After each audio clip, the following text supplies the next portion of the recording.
ప్రపంచ పర్యావరణ దినోత్సవం సందర్భంగా బీఆర్ఎస్ అధినేత కేసీఆర్ ముందు చూపును మాజీ మంత్రి హరీష్ రావు కొనియాడారు. మాజీ ముఖ్యమంత్రి కేసీఆర్ నాయకత్వంలో అమలైన హరితహారం కార్యక్రమం రాష్ట్రంలో హరిత విప్లవాన్ని సృష్టించిందన్నారు. ఈ కార్యక్రమం ద్వారా తెలంగాణలో గ్రీన్ కవర్ 24% నుంచి 31%కి పెరిగిందని గుర్తు చేశారు. బీఆర్ఎస్ పాలనలో 7.7% వృద్ధిని సాధించి దేశానికి తెలంగాణ ఆదర్శంగా నిలిచిందని హరీష్ రావు వివరించారు. మొత్తం 250 కోట్ల మొక్కలు నాటి రాష్ట్రాన్ని హరిత తెలంగాణగా మార్చిన ఘనత కేసీఆర్ది అని అన్నారు.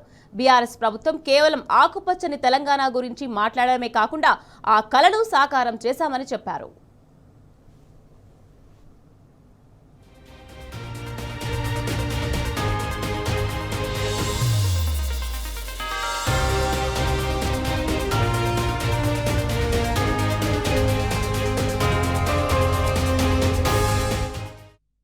ఇక కాంగ్రెస్ ప్రభుత్వం మాత్రం పర్యావరణ పరిరక్షణలో తీవ్ర నిర్లక్ష్యంగా ప్రదర్శిస్తోందని విమర్శించారు మాజీ మంత్రి హరీష్ రావు. కాంగ్రెస్ అధికారంలోకి వచ్చిన తర్వాత మొక్కలు నాటే హరిత నిధిని 53%కి తగ్గించారని చెప్పారు.